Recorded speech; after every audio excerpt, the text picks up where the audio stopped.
그럼 유시민 전 대표를 뜨거운 박수로 맞아주십시오.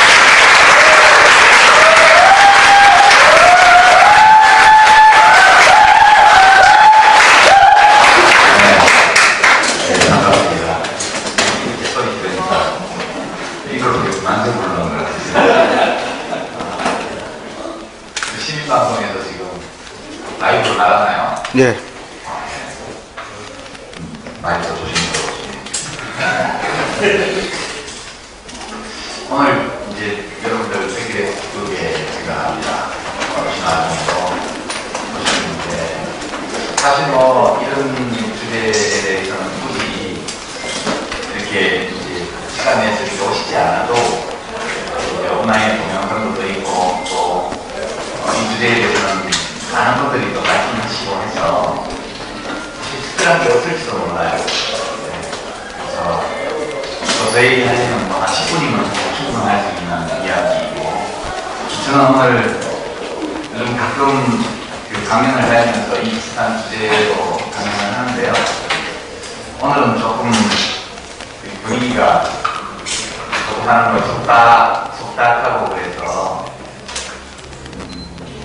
제가 평소에 정치, 그런 진보, 역사 이런 단어들을 떠올릴 때 제 자신이 많이 생각하고 고민하는가 조금 말씀드리고 그리고 이야기를 나누면 좋을 것 같아요. 특히 저희 앞부분에 드릴 말씀은 제가 쓰고 있는 책의 주제와 좀 관련이 되어 있고 그래서 여기 음향 상태가 그래요. 음향 상태가. 뒷풀이 아마 하실 텐데 저는 부정상 뒷풀이를 하기 어려워서 끝나고 바로 가야겠어. 미리 사인도 해드리고 사진도 같이 찍고 있는데 혹시라도 하고 싶은데 못 하시는 분 계시면 그러면 잠깐 할 수 있을 것 같습니다. 네, 뒷풀이를 잘 하시라고 미리 말씀드립니다. 여기 오디오가 그렇게 됐네요. 제가 이제 이 진보당 쪽으로 이렇게 온 뒤로 강연을 다니거나 기자간담회를 할 때 진보가 뭐라고 생각하세요? 이렇게 하는 질문들을 들어서 봤습니다. 근데 딱 꼬집어서 이야기하기가 참 어렵더라고요. 저도 이제 요즘 시간이 많으니까 당이 쓰러지고 새로 당을 만들고 하면서 실제 정치를 하면서 해야 될 일을 못하고 자동차를 만드는 분으로 치면 자동차 생산을 못하고 생산 라인 만들기에 지금 집중을 하고 있습니다. 라인을 아직 못 만들었기 때문에 소비자들을 만날 수가 없어요. 우리 이걸 많이 만들고 있습니다. 이런 얘기는 사실 소비자들은 관심이 별로 없거든요.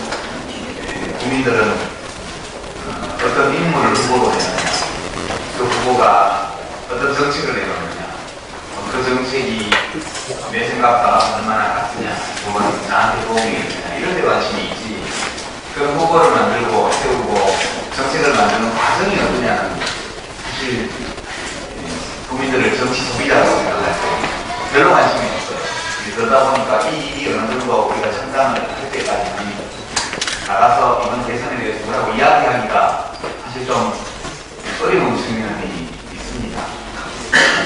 제가 이 진보가 뭐냐에 대해서 작년에 포함논의가 한참 진행될 당시 생각을 많이 했고 그 고민의 일부는 후라는 무엇인가라는 책에 담겨져 있고요. 요즘 쓰고 있는 책은 이제 그런 정치적인 책을 아니고 사는 게 뭐냐 이런 주제로 제가 책을 쓰고 있는데 그 책을 쓰면서도 이 생각을 많이 하게 됩니다. 진보라는 대체 뭘까? 왜 어떤 사람은 변화와 혁신에 적극적이고 능동적으로 되고 진보를 주장하고 왜 어떤 사람은 그렇지 않을까 반대로 갈까? 그게 왜 그렇지? 똑같은 시기에 태어나서 똑같은 환경에서 자라고 비슷한 뭐 전공의 대학을 하시다는 거 됐는데 제 친구들하고 싸우고 사는 게 엄청 다르거든요. 이 차이가 도대체 어디서 온 거지? 제 친구들은 고등학교 상들은 대구에 있는 학교니까 일본 찍는 친구들이 많습니다. 나이 50대 중반이고. 근데 왜 나는 1번이 듣기 싫지? 칼 마르크스는 회복적 비속이다 그러면 사회적 의식이 같다고 얘기했는데 똑같아요. 저하고 회복적 비속이 소시민의 아들이고 같은 학교를 나오고 같은 시대를 살았어요. 그 유사한 수정한 거예요. 그런 데도 달라요. 오늘은 이제 맹자이라고 시작을 해볼까 하는데요. 그러면 맹자 여기 오디오가 그렇게 잡혀 있어요. 어떻게 방법이 없네요. 한국에 들어간다 그런 뜻입니다. 맹자 양양한테도 얘기가 나오는데 이제 사람들이 어린애가 뭐 의견하지 않은지 뭐 우물에 막 들어가려고 할 때 보통 사람들은 뛰어가서 애를 걷더라고요. 왜 그러냐는 거예요. 자기 애가 왔는데. 그래서 맹자가 이 마음을 원래 인간이 타고난 거라고 이야기해요.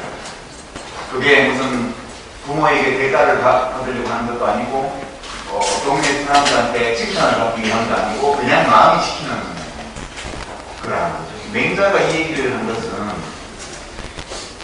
사람의 이런 말인데 사단 그래서 인간됨을 규정하는 네 가지 그게 이제 측은지심, 긍휼히 여기는 마음, 시비 이제 수호지심, 부끄러워할 줄 잘못을 저질렀을 때 부끄러워할 줄 아는 마음, 시비지심, 옳고 그른 걸 가릴 줄 아는 마음, 사양지심, 겸손한 그거를 취하는 이런 마음, 이게 사단이라고 해서 이것을 이제 군자의 기본이라고 했는데 이게 인간의 기본이라고 했는데 첫 번째 측은지심이야. 이 유다입장의 이 예를 가지고 사람에게 기본적으로 측은히 여기는 마음이 있다고 맹자는 이야기합니다. 오늘 맹자는 보수산다, 유교라는 보수주의로 알려져 있습니다. 그러니까 맹자는 당대의 세상 지형에서 보면 대단히 기본적인 사람이었다. 역성이 넘는 군주는 가졌고 백성은 못다. 백성은 무리고 군주는 배다. 언제든지 우리 배를 덮고 있습니다. 군주가 계속 잘못을 저지를 때 여러분 잠깐만 접속을 끊었다가 다시 연결을 할게요. 설정을 다시 한번 잡아볼 테니까. 되풀이해서 그러지 말라고 간하고 그래도 말을 듣지 않으면 떠납니다. 만약 그 신하가 인척관계, 혈족관계에 있는 사람이라면 끄덕끄덕 간하고 그래도 듣지 않으면 때려버립니다. 이 여성형은 약간 완화된 형식이라니 왕이 물어봤으니까 그렇게 실제로는 그걸 잘 모르겠더라고요. 그러니까 그런 마음이 있는데 이 마음이 어디서 온 걸까 도대체 잘 모르면 하는 것인가 그렇게 얘기를 하죠. 이 세계가 신의 피조물이라면 분명히 인간한테 있는 모든 것들은 신이 만드는 거겠죠. 근데 저도 이제 왜 어떤 사람은 진보적이 되고 어떤 사람은 보수적이 될까에 대해서 오랫동안 궁금하게 여겼어요. 만약 계급적 비속이 이것을 결정한다면 칼 마르크스는 중간선악을 변호사였잖아요. 왜 그 사람이 공산주의 사상가가 그냥 프리드리히 엥겔스는 마르크스를 평생 후원했는데 맨체스터에 엄청난 대공장을 가진 방직업자였다고요. 그 사람 자신도 어마어마한 재산을 가지고 있어요. 그런 사람은 왜 공산당 선언을 다시 쓰는 거예요? 설명이 안 되잖아. 그러니까 무언가 의식은 물질적 토대를 초월할 수 있다 이렇게 주장하면 곧장 유물론을 벗어나서 반영론을 맞았다고 해서 저희가 20대 때 공부할 때는 비판을 받았어요. 저는 아무리 생각해도 생각은 자유로운 것 같아요. 그때도. 근데 이 의문에 대해서 사실은 철학자나 사회학자나 혁명가가 대답을 한 게 아니고 최근에 뇌과학자들이 준 답이 저는 훨씬 설득력이니까 진보가 되고 보수가 되는 사람은 팔자예요. 팔자. 저는 그런 결론에 도달했어요. 이거 팔자 자기가 어떻게 할 수가 없는데 왜냐? 이 유자입증이라는 이 현상 아주 어떤 위기에 처한 사람을 보면 자기도 모르게 무슨 생각할 시간도 없이 곧바로 본능적으로 그 사람을 돕는 이 인간의 행동 이것이 어디에서 온 것인지를 최근에 진화생물학자와 뇌과학자들이 가르쳐준 게 있습니다. 이게 이제 거울을 신경세포라는 건데 거울을 신경세포 저는 그걸 이제 공감세포라고 합니다. 이게 우리 뇌 속에, 뇌 스캔을 보면 뇌 속의 이 전두엽 부분에 타인의 고통, 타인의 정서를 내가 느끼도록 만드는 역할을 하는 뉴런이 있다고. 신경세포. 우리 뇌에는 수천억 개의 신경세포가 있죠. 그 신경세포 하나하나가 10개에서 10,000개까지 돌기들을 가지고 있고, 이 돌기들 사이에 끊임없이 전기적, 화학적 신호가 오고 가면서 그 속에 우리들의 지성이, 우리들의 마음이 자리 잡고 있습니다. 그러니까 인간 지성, 우리들의 마음이라는 뇌활동의 산물이라는 거예요. 이 거울신경세포 역할이 뭐냐 하면, 그래서 거울신경세포라 다른 사람을 거울에 비친 나로 인식하게 만드는 것 비슷해요. 타인이 고통을 겪으면 그 고통을 나도 같이 느끼는 거예요. 근데 아들을 키우다가 아들이 막 장난치다가 썩고 이제 탁자 모서리 머리를 확 부딪히면 얼굴이 막 보는 아빠 얼굴도 쫙 부러지잖아요. 그죠? 그 아이가 부딪히면서 느끼는 고통을 나도 느끼는 거예요. 심지어 부인이 출산을 할 때 같이 고통을 겪는 남편도 있다고 그러고, 아내가 up젖을 하면 같이 구역질을 하는 남편도 있다고 그래요. 이런 것들이 저는 이제 이게 그냥 생기는 게 아니고 이런 일들을 하게 만드는 매신경이 있구나, 이런 것들을 알게 되었습니다. 몇 년 전부터 그런 책들을 많이 했습니다.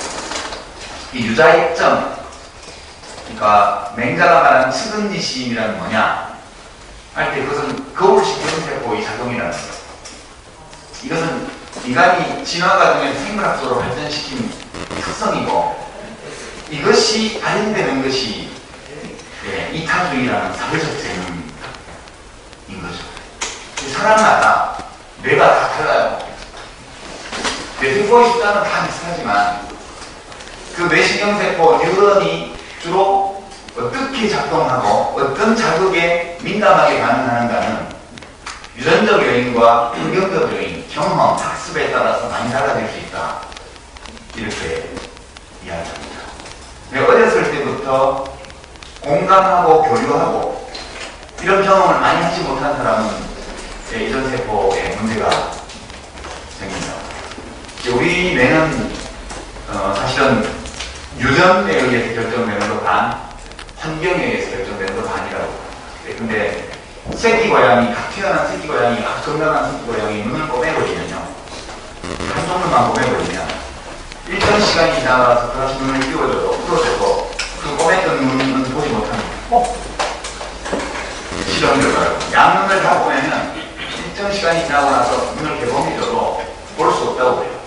왜냐하면 이 뇌에 있는 뉴런들이 외부 환경에 자극하는 시스템을 구축하고 그걸 돌리는 데 필요한 운영 시스템을 만드는 데 집중하기 때문에 초기 단계에서 소리라든가 촉각이라든가 이런 정보들을 처리하는 쪽으로 뉴런이 이미 다 전후되어 있기 때문에 시신경하고도 들어오는 정보를 처리할 수 있는 뉴런이 없다고 해요. 그래서 눈 자체는 멀쩡함에도 불구하고 성장기에 일정한 자극을 주지 않으면 그 자극을 처리하는 신경세포가 안 생긴다는 거예요. 저는 이런 책을 읽으면서 놀랐다는 생각을 합니다. 이것이 PET나 MRI 같은 이런 스캔 장비, 뇌 스캔 장비 덕분에 알 수 있게 되는 것들이고, 그 정보와 실험 정보들을 엮어서 우리들의 뇌 기능에 대해서 추정을 하는 거죠. 저는 어릴 때 사랑을 많이 받은 사람이 진보적이 될 가능성이 높다고 봐요. 공감 능력이 클수록 타인의 고통에 예민합니다. 그러니까 아예 그 정보, 타인의 고통을 느낄 수 있는 능력 자체가 뇌에서 길러지지 않으면 못 느끼게 돼요. 그래서 사이코패스 같은 경우에 이 신경세포가 없거나 파괴되어 있으면 자기가 사람을 죽이면서도 그 사람의 고통을 느끼지 못한다는 거예요. 우리가 다 한 마리 잡을 때도 목 자르려면 굉장히 좀 거시기하잖아요. 닭의 고통이 전해오는 거예요. 이것이 이 특성, 그러니까 맹자가 말하는 측은지심 또는 타인의 고통을 내가 느낄 수 있도록 만들어주는 뇌 속에 있는 거울신경세포의 작용, 이런 것들이 약하면 냉정해져요. 그래서 제가 진보 보수는 팔자다. 왜냐하면 가지고 태어나는 거, 어린 시절에 어떤 자극을 어떤 방식으로 받았고 그 자극을 처리하는 방식을 어떻게 학습했냐에 달려있다는 거예요. 부모가 굉장히 동정적인 사람은 그 자녀도 동정적으로 될 가능성이 많아요.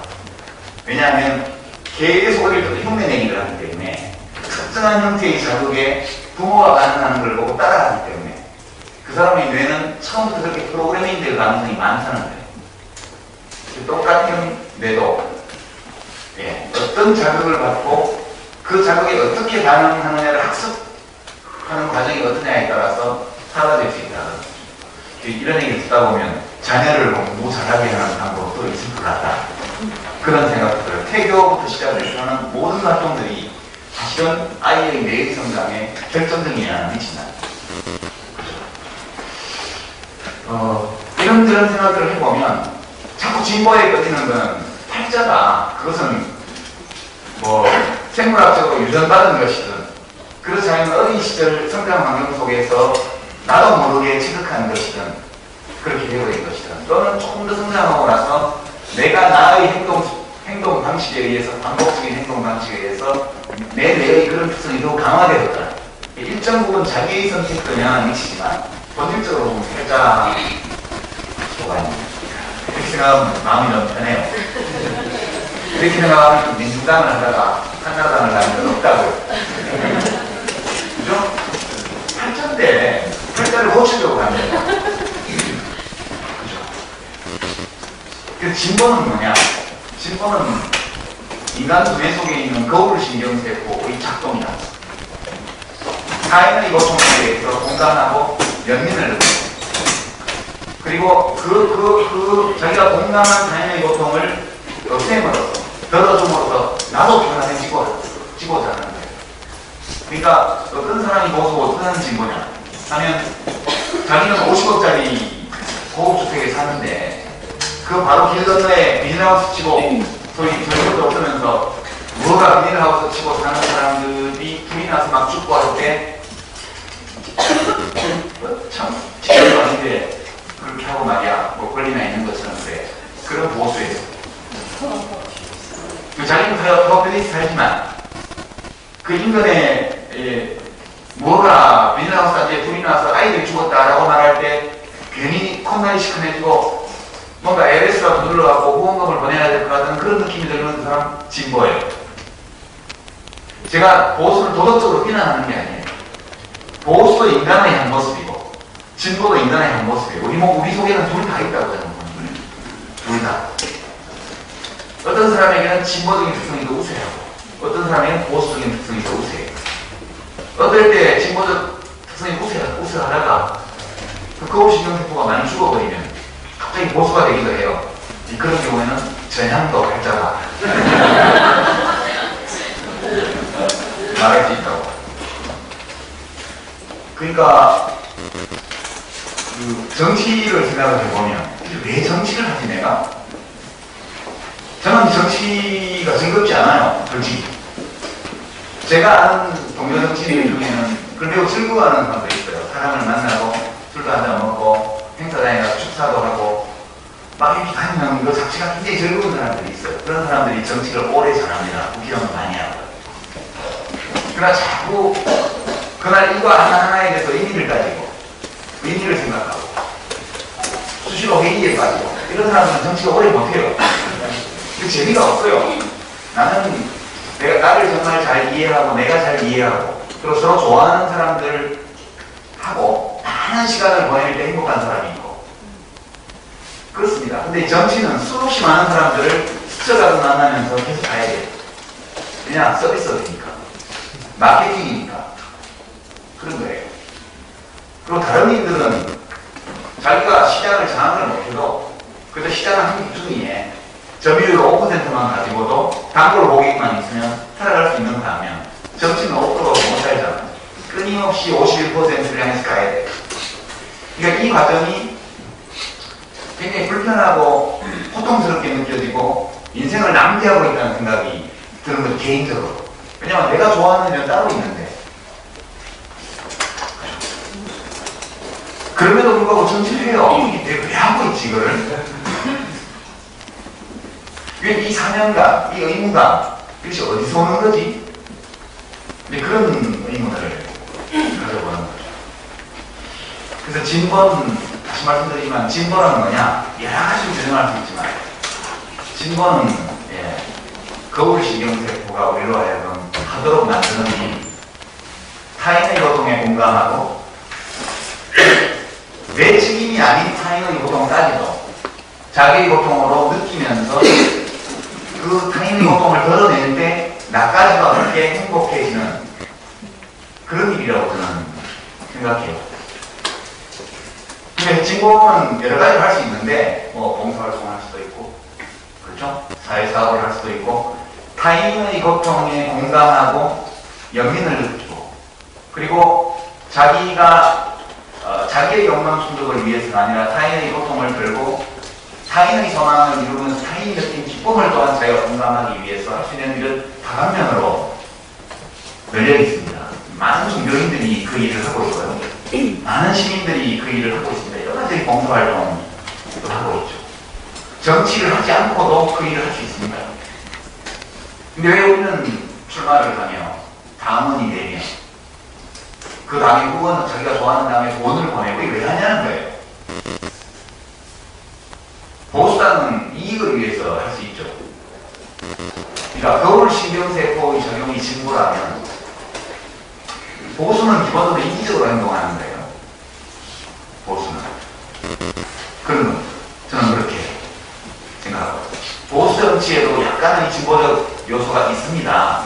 그 보수의 틀을 위해서도 부분적으로 그런 것들을 하는 분들이 있어요. 큰 틀에서 보면 진보 보수는 그렇게 달라집니다. 좀 그럴 듯하지 않아요? 우리 이명박에 보면 측은지심이 전혀 없어 보이잖아요. 4대 강사하고 죽어가는 수많은 생명들에 대해서 요만큼의 연민을 가진다는 증거도 찾을 수가 없어요. 타인에 대해서, 사람에 대해서 연민을 느끼고 타인의 고통을 실감하는 사람은 동물들에 대해서도 식물들에 대해서도 똑같이 감동은 다르지만 느낍니다. 그래서 그런 사람은 국가지도자를 뽑으면 안 돼요. 마음이 따뜻한 사람을 뽑아야 사회가 훨씬 훌륭해지고 그런 이타적으로 행동하고자 하는 인간의 본성, 사회적 재능이 제대로 활용되는 그런 훌륭한 품격 있는 사회가 될 수 있다, 저는 그렇게 생각합니다. 근데 이제 사람들이 다 이렇게 사는 건 아니에요. 우리가 진보정당을 하고 있는데 좀 소수할 때가 많죠, 그죠? 우리는 노동자들, 농민들, 영세상공인들, 서민들, 빈민들의 고통에 공감하고 그 고통을 들어주기 위해서 정책을 만들고 수행하려고 같이 해요. 근데 선거 때 되면 표를 안 찍어주잖아요. 표를 안 찍어주잖아요. 뭐가 문제인지는 모르지만 하여튼 표를 안 찍어줘요. 그리고 직접세를 전혀 한 푼도 납부하지 않는 중위소득 이하의 유권자들이 강세를 주장하는 새누리당을 막 찍어준다고. 이게 도대체 뭡니까?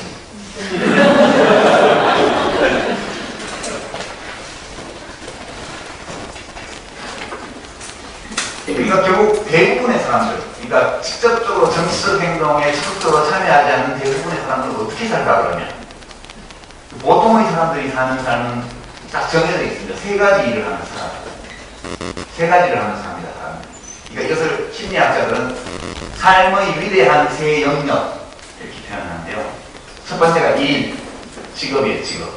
직업이 우선 돈을 주니까 무조건 직업적인 일을 해요. 거기에 깨어있는 시간을 한 반 이상을 보냅니다. 두 번째, 노는 거예요. 노는 거. 여러분도 다 놀이를 한두 개씩은 가지고 있죠. 애니팡부터 시작해서 바나나, 행글라이더까지, 축구, 이 다 놀이입니다. 전부 다. 놀이를 하지 않으면 인간은 살 수가 없어요. 놀이 자체가 기쁨의 원천이고 그래서 삶의 중요한 구조는 씁니다. 첫째, 일하고, 둘째, 놀고, 셋째, 사랑하는 거. 그러니까 인간의 삶은 대부분 일, 놀이, 사랑 세 가지로 채워집니다. 정치는 뭐지? 정치가 어떤 사람에게 이익이 되고요. 직업이 돼요. 어떤 사람에게는 놀이가 됩니다. 어떤 사람에게는 심지어 사랑을 표현하는 행위도 되죠. 그러니까 정치는 놀이와 일과 사랑의 모든 영역에 다 속할 수 있는 그런 사업이라고 저는 생각해요. 직업 정치는 그것을 일로 삼는 게 직업 정치. 평당원들이 평범한 당원으로 참여하면서 시민으로서 활동하는 것들은 약간 사랑과 놀이 이런 것들이 섞여 있을 수도 있어요. 이 정치는 기본적으로 이렇게 놀고 일하고 사랑하면서 살다가 죽는 이 보통 사람들의 별나는 일상을 지켜주는 게 원래 정치의 기능이라 저는 그렇게 생각합니다. 정치라는 게 위대하고 숭고하다 이렇게 말하기도 하지만 그 본령으로 들어가 보면 결국은 평범한 사람들의 이 아주 평범하고 단란한 삶이 안전하게 보호받으면서 각자가 자기가 설계한 대로 자기가 원하는 방식으로 남에게 피해주지 않고 인생을 살아갈 수 있도록 지켜주는 것. 그게 저는 원래 정치라고 생각합니다. 이거에서 이제 진보 정치가 뭐냐? 진보 정치는 부당한 고통 또는 심지어 고통을 받아야 마땅한 이유가 있다 할지라도 지나친 고통을 받는 사람이 없도록 이 단란한 삶을 지켜주는 것이 진보다. 요즘 이제 아주 큰 선거쟁점이 되어 있는 SSM 대형마트분들을 보죠. 여기가 대전인데 대전도 그런 일이 많죠. 서울에 최근에 대선 후보들이 다 가는 곳이 합정동, 홈플러스, 마포구에 홈플러스 두 개 있는데 합정 로타리 근처에 또 하나 들어섰어요. 거기 그래서 상인들이 플랜카드를 걸고 싸우고 있습니다. 그때 우리 사는 게 자본주의 사회인데 저렇게 유통도 근대화돼야 돼, 현대화돼야 돼. 저렇게 부가가치가 늘고 경제가 성장하지 이렇게 생각하고 있어요. 그러나 물론 그것도 일리가 있지만 그 사람이 살아야 될 거 아니야. 그럼 거기서 시장 통해서 떡 팔고 전 부쳐가지고 애들 키우고 대학 보내고 하는 수십 년 그렇게 장수한 사람들은 뭐야 그럼? 하루아침에 그 사람들이 다 길거리로 나앉는단 말이야? 그러면 안 되지. 경제가 왜 필요해? 사람 살라고 필요한 건데 뭔가 규제가 필요해. 이 진보예요. 말이 됩니까? 네. 저는 이 진보는 측은지심이 강하게 나타나는 것이 진보는 거죠. 이념이 아닙니다. 그래서 제가 통합진보당 사태를 돌아볼 때 가장 마음이 아픈 것은 그거예요. 정치도 다 사람이 하는 일이거든요. 그리고 진보정치는 전부 이 연민 때문에 시작된 거예요. 저는 대한민국에서 소위 제일 좋다는 지금은 글로벌 시대에 지방대학이 되고 서울대학이 되고 저희가 생각할 때는 글로벌 시대가 아니어서 그게 1등 대학이었거든요. 요새는 아이비리그 밑에 있는 대학이에요. 지방대학. 글로벌 시대의 지방대학. 그런 이런 걸 할 이유가 없었어요. 그리고 되게 그냥 마음이 아파서 저는 그래서 시작한 일입니다. 그때 제 또래 근로공단의 여성 노동자들이 일주일에 이틀밖에 휴일이 없고 그렇게 일주일에 60시간씩 일해서 월급이 21,000원밖에 안 되고 내가 일주일에 3일 하루 2시간씩 과외 가르치면 6만 원 받아요. 이게 말이 되냐 도대체. 나는 일주일에 6시간 일하고 6만 원을 받는데 일주일에 60시간 일하고 21,000원을 받는다는데 이게 말이 안 되지 않나? 제 또래의 여성 노동자들이 한 달에 용돈을 500원을 쓰더라고요. 500원. 21,000원 받아. 나머지 나머지 저축하고 집에 보내면 동생들 하고 공식이.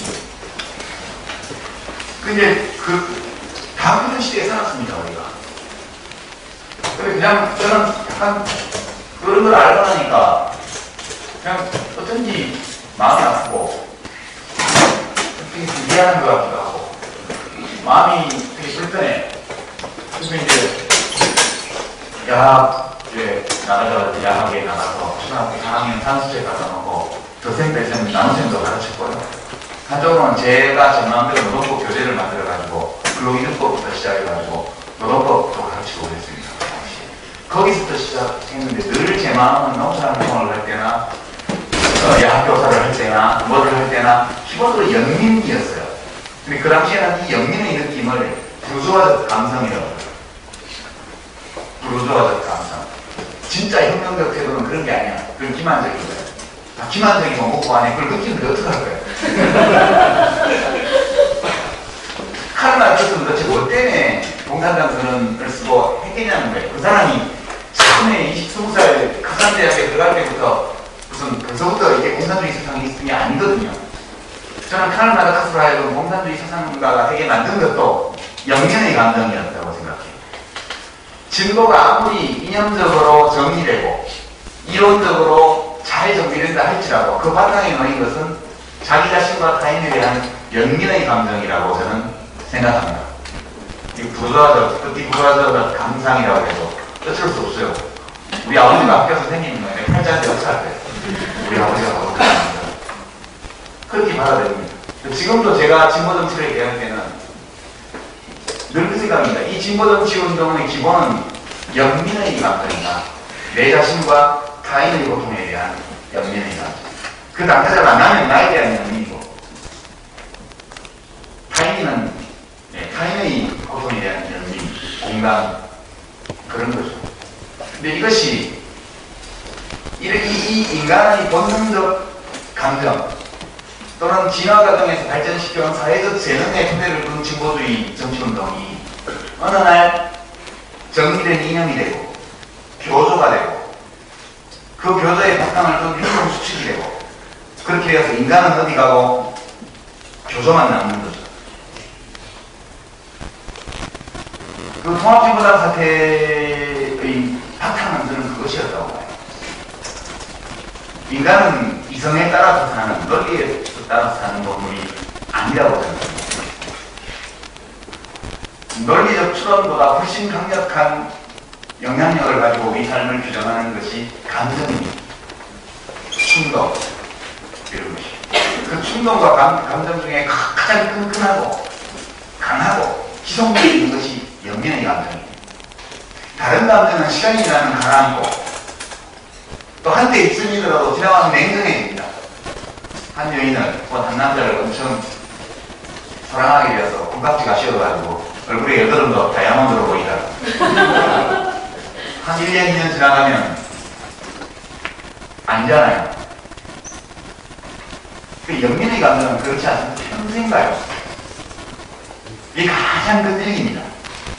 그래서 진보주의 운동은 이 감정의 토대를 확실히 보고 있을 때일수록 오래가고 강력하고 건강하다 저는 그렇게 생각합니다. 오늘 정치 강연이 아니고 철학 강연처럼. 이런 관점에서 이번 대통령 선거를 생각해봐요. 저는 이 선거를 생각할 때 우리들이 판단 기준이 복잡할 필요가 없다 이렇게 생각합니다. 쌍용자동차 해고자들이 지금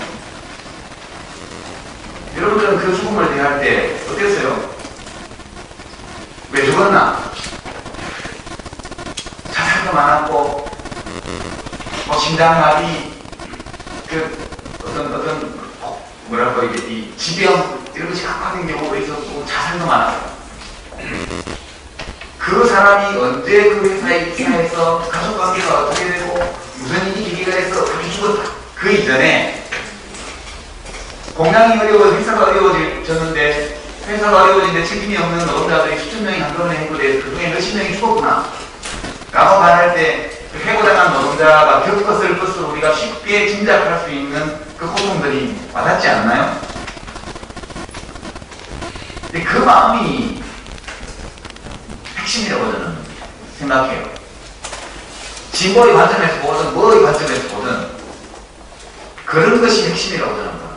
진보적 관점, 진보를 타인의 고통에 공감하고 그것을 나의 고통으로 느끼게 만들고 그리고 그와 같은 감정을 토대로 해서 나와 타인의 단란하고 평범한 삶을 제대로 지켜주고 보호하는 것이 진보정치라면 이 관점에서는 정권교체가 모든 것의 출발이다. 정권교체는 답은 아닙니다. 정권이 교체되어도 문제는 계속 남을 거예요. 그러나 정권교체는 문제 해결에 한 걸음씩 다가서는 출발점이 된다. 그렇게 저는 생각합니다. 진보는요 훌륭하게 되는 거라고 저는 진보는 우리들 각자가 더 훌륭한 사람이 되고 우리들이 살고 있는 이 공동체가 훨씬 더 품격 있고 훌륭한 사회가 되는 것이 진보라고 저는 생각합니다. 우리 사회는 좋은 점이 많죠. 대한민국 사회는 생지옥이 아닙니다. 어떤 신문이나 언론을 보고 있으면 대한민국 생지옥 같아요. 대한민국 전체가 아우슈비츠나 또는 북한 강제노동 수용소처럼 보여요. 그렇지 않죠. 우리 그렇지 않다는 걸 다 알고 있습니다. 그러나 또한 대한민국은 지상천국이 아니죠. 많은 문제와 모순과 부조리와 고통이 또한 있습니다.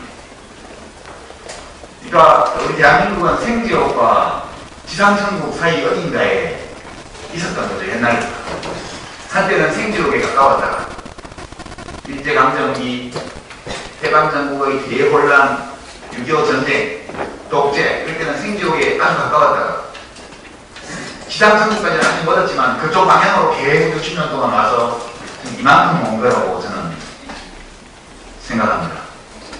그래서 우리 사회가 한 걸음 한 걸음씩 더 지상천국은 영원히 될 수 없겠지만 그래도 지상천국이라면 당연히 있어야 마땅한 요소를 비슷하게라도 하나씩 갖춰가는 과정, 그 모든 것의 출발점이 저는 정권교체다 이렇게 생각합니다.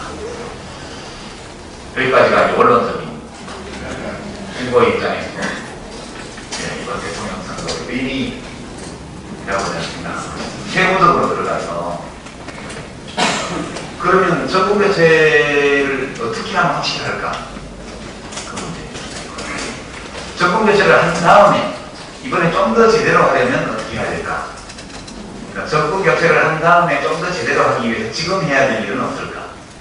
그 두 가지 문제를 고민합니다. 첫 번째는 교체 그 자체에 관한 거고, 두 번째는 더 좋은 교체에 관한 거. 교체하기 위해서는 민심이 표출되게 해야 돼요. 무슨 작전으로 교체를 하는 게 아니라 국민들이 교체를 원치 않으면 죽었다 깨도 교체가 안 돼요. 지난번처럼 530만 표치입니다. 그때는 230득표까지 하면 3분의 2가 보수를 찍었잖아요. 지금은 안철수 후보와 문재인 후보의 지지율 합이 50%를 넘고요. 박근혜 후보의 지지율이 35% 내외로 지금 고정되어 있습니다. 지난 일주일부터 50대 30. 국민들은 이미 교체를 선택했다는 걸 봅니다. 확실히 교체하기 위해서는 이 교체를 선택한 국민의 마음이 하나의 기호를 가진 하나의 후보에게 기표하도록 모든 준비를 갖춰주는 것. 그게 이제 정권교체를 이루는 길이죠.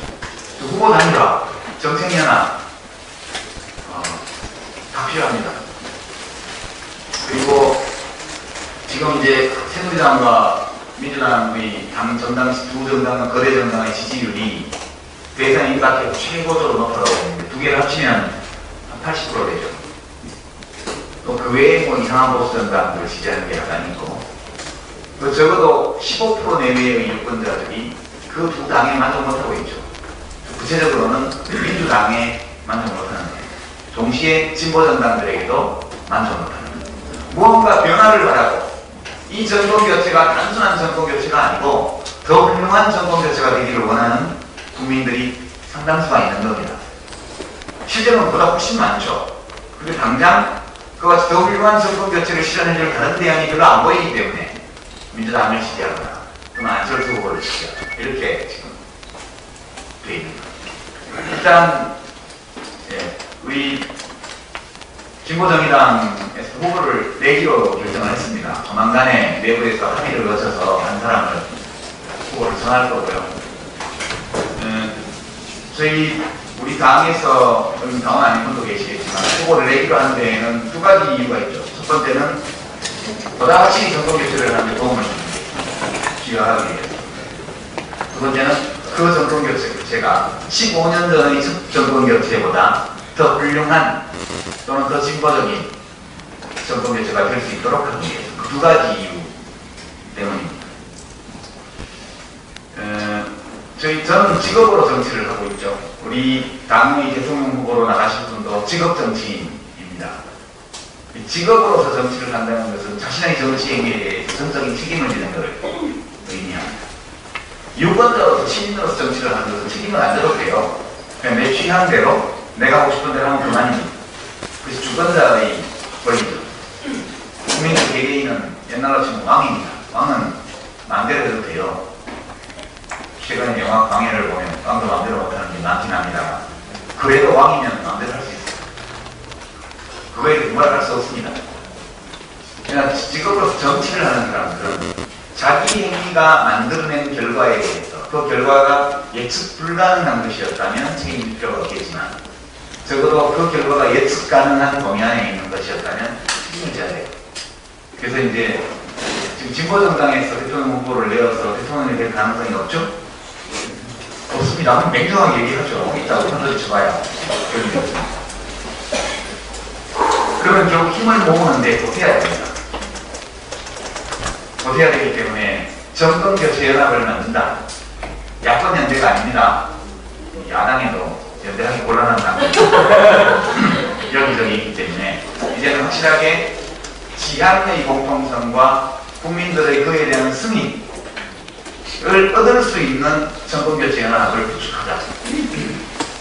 그리고 어쩔 수 없이 유력한 후보를 지지하기는 하지만 마음속에 그보다 훨씬 더 진전된 진보적인 정당 정치를 원하는 유권자들이 있음을 우리가 확인해야 된다. 그 과정에서. 또 그렇게 할 때에 좀 신명나게 사람들이 힘을 모을 거다. 뭐 큰 당 후보 내고 다른 사람 후보 내려고 자원봉사에 이렇게 해가지고는 힘이 별로 안 나잖아요. 여러분들 어떠세요? 우리 후보도 없이 뭐 구경하고 있다가 야권 다니고 뭐 되고 나면 뭐 전체적으로 앞에 가서 이걸 한다? 좀 그시 하죠. 근데 만약 내가 진짜 좋아하는 후보가 있었고 그 후보가 힘을 보태고 진심으로 그 후보가 같이 선거운동을 하는 거라면 좀 더 신나게 할 수 있을 것 같아요. 그게 대통령 고르는 거는 커피숍에 가서 커피 주문하듯이 해야 된다. 이렇게 황상민 교수라는 분이 말씀하셨던데 저는 공감합니다. 그분 말씀이 커피 맛있는 줄 알고 뭐 하나 택시에서 시켰는데 맛없다고 해서 커피숍 때려부시지는 않잖아요. 그렇게 말씀하시더라고요. 다음에 맛있는 거 사면 되지. 또는 다른 집 가서 커피 먹으면 되지. 결국은 커피집 갈 때 야, 저 집 커피 맛있더라. 그 집 가서는 요즘은 마키아토가 대세야 라든가 이 집은 뭐 카페라떼가 좋아라든가 옆에서 누가 좋은 걸 권할 때 사람들이 따라오잖아요. 그 역할을 하려면 마음속에 어떤 믿음이 있고 신명이 있어야 하잖아요. 근데 적지 않은 유권자들을 대표하는 나를 정치적으로 대표하는 후보도 없는 상태로 만들어 놓고 그냥 대의에 따라서 그냥 합시다 이렇게 해서는 힘이 잘 안 날 것 같아요. 그래서 힘 있는 정권교체연합을 형성하기 위해서는 우리가 후보를 낼 필요가 있겠다. 그게 이제 첫 번째 이유고요. 두 번째는 그냥 묻지마 단일화를 하는 게 아니다. 우리가 정 안 되면 묻지마 단일화라고 해야죠. 그죠? 안 되면 뭐 협상도 안 되고 이러면 일방적으로 들어가야 돼요. 저는 그렇게 생각해요. 눈물을 머금고 국민들께 말씀드리면서. 왜냐하면 우리가 끝까지 완주해서 5%든 10%든 받았다 라고 말할 때 그 정치 행위의 예측 가능한 범위 안에 있는 결과 중에는 박근혜 씨 당선이 있잖아요. 만약 그런 상태가 벌어지면 그거에 대해 책임을 져야 돼요. 그렇잖아요. 그거에 대해 책임지는 방식은 정계 은퇴밖에 없다고 생각해요. 정계 은퇴로도 책임을 다 못 져요. 그래서 울면 대장 먹기로 협상이 안 돼도 언젠가 전략이 들어가야 되지만 그렇게 하면 단일 후보되는 쪽이라 손해죠. 그래서 정권교체의 가능성을 더 높이기 위해서는 정권교체 연대가 필요하고 연대에 참여하는 모든 정치주체들은 자기의 대표자가 있어야 된다. 그래서 후보 내는 거고요. 한면에 당계 먹고 뭐 이렇게 엉망으로 했으면 자숙하는 의미에서 이제 백기정부 당 전체가 자원봉사를 하지 이해합니다. 일리가 있고 타당한 지적이라고 생각해요. 그러나 그 말씀을 하시는 분들의 그 취지를 우리가 제대로 받아들이기 위해서라도 일단 후보를 세우는 것은 필요하다 이렇게 저희가 판단했습니다. 이 후보가요 대통령에 당선되는 게 아니에요. 그렇다고 해서 협상해가지고 장관자리 몇 개 이렇게 하려는 것도 아닙니다. 우리가 이 과정을 통해서 우리의 후보를 내므로써 TV 토론도 나가고 이렇게 해가지고 다음 정부가 정권 교체를 하고 나서 들어선 지금 2기 민주정부입니다. 사실 뭐 김대중 정부가 1기 노무현 정부가 2기를 하면서가 아니고요. 저는 김대중 노무현 정부는 한 정부로 봅니다. 거기가 민주정부 1기입니다. 이제 민주정부 2기를 열어야 돼요. 이 2기 민주정부는 1기보다 나아야죠. 1기 때 저질렀던 오류, 부족했던 거 이런 것들 이제 되풀이하지 말아야 되고 극복해야 될 거 아닙니까? 그래서 저희는 참여정부를 지지했던 사람 중에 일부가 이 진보당에 있는 것이 의미가 있다고 봐요. 우리는 되게 무엇이 잘못됐다는 지적을 밖에서 많이 받았고 이 정부를 수긍을 하고 그러면서 왜 일이 그렇게 되었는지에 대해서 좀 더 많은 것들을 경험했습니다. 그래서 좀 더 확실하게 2기 민주정부가 같은 오류에 빠지지 않도록 하기 위해서 해야 되는 일들이 있다고 봐요. 그래서 이번에 들어서게 되면 될 2기 민주정부가 자기 몫의 시대적 과제를 옳게 그리고 힘있게 감당해내도록 하기 위해서는 꼭 반드시 어떤 어려움이 있어도 밀고 나가야 될 몇 가지의 정책이 있습니다. 그게 이제 비정규직 개법이 첫 번째고요. 영세상공인 보호가 두 번째고요. 농민들의 생활 안정 이것이 세 번째고요. 뭐 민주주의 뭐 등등 환경은 그 다음 문제입니다. 일단 이 세 가지가 핵심적으로 좀 중요하다 이렇게 생각합니다. 대한민국은 주권국가거든요. 국회에서 입법하면 뭐든지 할 수 있습니다. 나중에 뭐 헌법재판소 가서 헌법 불합치 판정이나 위헌 판결을 받을 수도 있겠지만 그게 겁이 나서 국회가 입법을 처음부터 헌재 눈치를 보면서 입법을 포기하고 이러면 안 된다고 저는 봐요. 이 세 가지 문제에 대해서 저는 확실하게 다음 정부가 추진해야 될 몇 가지 입법 과제를 이미 우리가 제출했고 그것을 합의해야 된다고 생각해요. 이것은 뭘 거래를 해서 뭘 보장받고자 하는 게 아니에요. 2기 민주정부가 진정으로 성공하는 정부가 될 수 있도록 하기 위해서는 중간에 유혹이 오고 위협이 오고 내부에서 배신자가 나오더라도 국민 앞에 명명백백하게 합의하고 선언하는 것이기 때문에 그 선언과 합의와 선언 그것을 이 보호로 삼아서 대통령이 저항할 수 있어야 돼요. 그 압력에. 당신들이 아무리 나한테 그 얘기를 해도 얘는 국민한테 약속한 거기 때문에 나는 못해 라고 할 수 있어야 됩니다. 대통령이 왕 같지만 왕이 아니거든요. 언론에서 날마다 주워 패고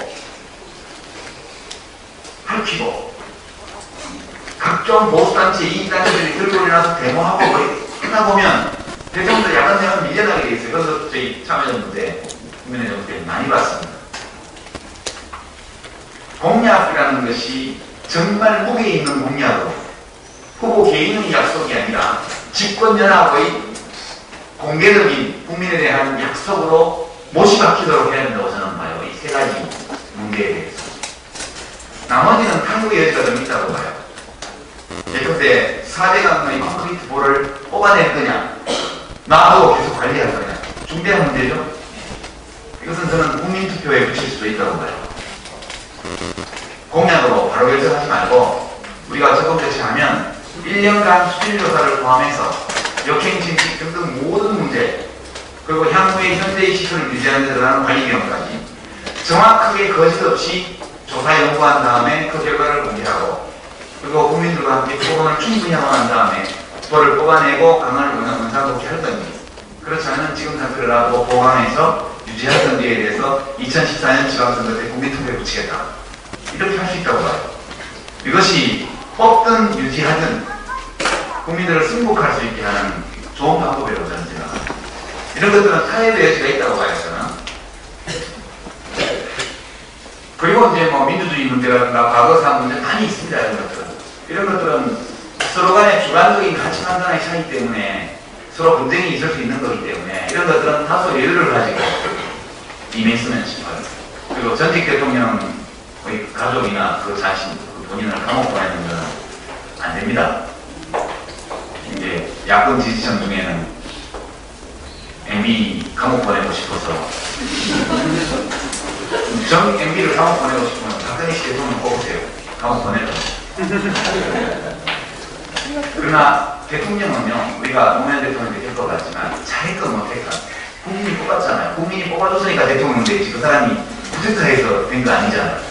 그 대통령이 이걸 잘못했으면 국민도 함께 책임져야 되는 거예요.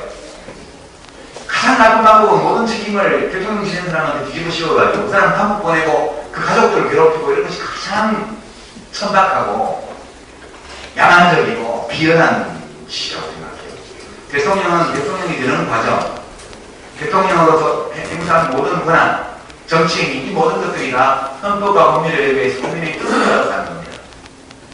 그래서 이것은 대통령이 현직에 있을 때 잘했든 잘못했든 그것은 국가 국민 주권의 상징이에요. 대통령이라는 자리는.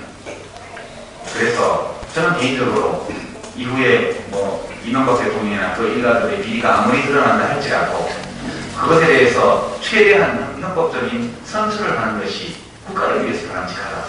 저는 그렇게 생각합니다. 이런 것들은 후순위예요. 전부 다. 제일 중요한 것은 놀고 일하면서 놀고 사랑하고 그렇게 해서 자기 자신의 삶에서 의미를 찾고 너무 짧은 여행이라고 말하는 이 인생. 젊은 사람들은 공감 못합니다. 50 넘은 사람들은 공감할 거예요. 인생은 너무 짧아요. 너무 짧은 여행입니다. 이 짧은 여행 자기가 가고 싶은 데 가야죠. 여행사에서 짜는데 휘발유로 따라가는 게 아니라 자기가 가고 싶은 데 가서 보고 싶은 걸 봐야 돼요. 이 짧은 인생을 사는 건데 일하고 놀고 사랑하면서 사람들이 살 수 있도록 하는 것, 그것이 가장 중요하다 말씀드리고요. 이제 강연을 마무리하고 질의응답으로 들어가야 되는데요.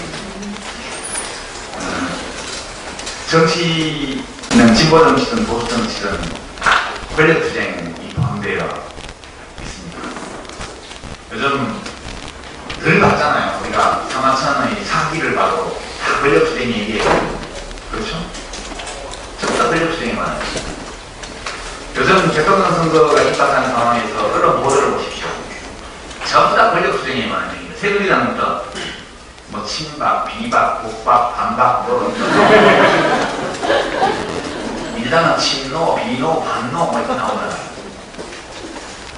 그리고 요즘 공격 목표가 어디 가는지 보십시오. 새누리당은 그렇게 철옹성 같아 보이는 박근혜 씨의 리더십, 여론조사 뒤지니까 그냥 흔들리잖아요. 국민들이 이름도 모르는 박근혜 후보 비서실에 실무자들 이름이 신문에 나오면서 그거 찍어내라고 요구합니다. 그것은 권력투쟁이죠. 문재인 후보 진영에도 비서실 인사만 옛날 청와대 비서진으로 꾸려져 있고 선대위는 전부 당의 주요한 인사로 돼 있더라고요. 근데 국민들이 이름도 잘 모르는 비서실에 무슨 철 찍어내라고 지금 난리죠. 이거 3000년 전에 있던 거랑 지금 똑같아요. 이런 것이 어쩔 수 없이 있을 수밖에 없어요. 그리고 뭐 통합진보당 사태 또 내막을 들어가 보면 어떤 분들은 참여계가 뭐 당선이 너무 안 돼서 쟁판 싫다 이런 얘기도 하잖아요. 뭐 그런 요인이 있을 수 있죠. 서운하고 이런 느낌은 있을 수 있지만 그러한 권력투쟁이 있다는 것은 어쩔 수 없는 거예요. 다만 우리가 진보 정치든 보수 정치든 이 정치는 권력을 만지는 거기 때문에 권력은 항상 생선가게 같아요. 권력은 생선가게다. 생선가게는 뭐 있어요? 비린내 나잖아요. 생선가게는 아무리 싱싱한 생선을 취급해도 비린내 나요. 생선가게고 비린내 난다 그러면 안 되는 거예요. 다만 썩은 냄새가 나면 안 되죠. 생선가게는 썩은 내만 안 나면 돼요. 비린내 나도 괜찮아요. 먹을 수 있는 생선을 팔기만 한다면. 지금 이 정부는 썩은 내가 너무 많이 나잖아요. 그렇죠? 진보 정치는 썩는 내는 나지 말아야 돼요. 근데 사실 통합진보당 안에는 비린내뿐만 아니라 썩은 내도 많이 났다. 저는 그렇게. 네, 제가 코를 안 먹고는 견딜 수 없는 상황도 있었고 많이 문 닫고 밖에 나가버리지 않고는 숨 막혀 죽을 것 같은 그런 상황도 있었습니다. 권력투쟁이 있다는 것을 나무라는 게 아니에요. 그러나 권력투쟁이 있을 수밖에 없음을 어느 정도 인정하고 서로 어느 정도 양해하는 것도 또한 필요하다 이렇게 생각해요. 저는 우리 진보 정치가 보수 정치, 새누리당이나 또는 뭐 자유주의 진영, 민주당 뭐 이런 데에 대해서 쓴소리를 하는 거 필요하다고 봐요. 그분들도 다 잘하는 게 아니니까. 그러나 혹시라도 우리들의 태도가 우리는 다 옳고 니네들은 전부 다 틀렸어. 이렇게 되면 안 된다고 생각해요. 제가 에피소드를 하나 말씀드리면 극단적인 생각이거든요. 극단적인 생각은 늘 극단적인 행동으로 귀결됩니다. 1998년도 일인데요. 1988년도 제가 아주 젊었을 때 30살 더 안 됐을 때 김문수 경기도지사가 봉천동에 살고 제가 시민동에 살았어요. 신원대 차로 10분 거리에 살았습니다. 김문수 씨가 민중당을 한다고 그러더라고요. 제가 이제 봉천동 그 집으로 갔습니다. 형님 민중당 하지 마십시오. 다 안 됩니다. 그랬어요. 좀 많이 듣는 소리인데 제가 많이 듣는 소리거든요. 그거는 이제 노동운동을 수십 년, 20년을 하니까요. 정치를 하고 싶으면 그때 평민당 하세요. 가서 동교동 가서 저 어르신한테 전화 한번 큰절 한번 하고 그러면 공천 좋은 데 듣더라고. 그때가 이제 민중당을 하실 때 하려고 할 때인데 그 형님은 서울대 출신 노동운동가예요. 그죠? 그리고 뭐 5.3 인천사태 나고 나서 엄청나게 고문도 받고 소신도 뚜렷하고 능력도 있는 사람 알고 싶어. 거기다 영남 출신 아니냐. 경북 영천 왔다 대통령이야 똑똑한 거 알거다. 그리고 선거에 나가면 영남 출신의 국민당 후보면 제야 출신 천안무적이다. 서울대 출신에 어디 나가도 당선되니까 가서 그냥 문 닫고 큰절 한번 하고 공천 받아서 그걸 하시라. 김대중 씨는 나쁜 사람이라 그래요. 뭐가 나쁩니까? 민중을 속이고 있대. 그래서 제가 그렇지 않습니다. 저는 그때 평민당 당원이었는데 이해찬 의원이 초선 때 보좌관이었고 평민당 관악을 서울 관악을 지구당 교육부장이었습니다. 내가 이 당 당원 돼서 그런 게 아니고 나는 이 당 당원 된 게 그냥 이해찬 선배 도와주기 위해서 당원이 된 거고 나는 이 당은 당원으로서 정체성이 없다. 근데 정치를 직업으로 할 거면 나는 그럴 생각이 없는데 실무자만 한다고 할 건데 직업으로 정치를 할 생각이 있다면 지금은 민중당이 안 됩니다. 평민당으로 해서 경력도 하고 이런 다음에 뒤에 와서 진짜 하고 싶은 당은 만들면 되잖아요. 그런데 끝까지 진보도 아니면서 진보를 위장해서 민중을 속이는 사람 그렇게 김대중 총재를 규정을 하고 그렇게 민중당을 맹렬히 하더니 어느 날 갑자기 신한국당 갔어요. 누가 민중을 속인 겁니까? 누가 민중을 속인 거예요? 그 나중에 어떤 기자가 제가 그래서 김문수 지사를 미워했습니다. 의원 시절에 배신자. 그런데 어디 인터뷰를 한 걸 보고 제가 미워하는 마음을 버렸어요. 그 인터뷰에서 뭐라고 들었나? 취직하기 위해서 갔다. 그렇게 얘기했어요. 그건 이해가 돼요. 아니, 자기 한몸 살기 위해서 간 건데 어떤 이념이나 대의를 세우고 그걸 어떤 명령할 수 있습니다.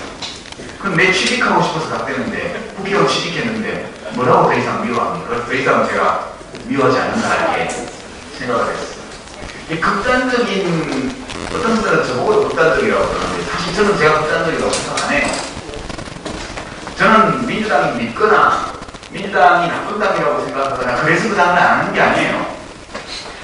그럼 저는 그 당보다 좀 더 나은 당을 하고 싶어서 그냥 그 당을 안 하는 거지 그 당이 나쁜 당이라서 그런 건 아니거든요.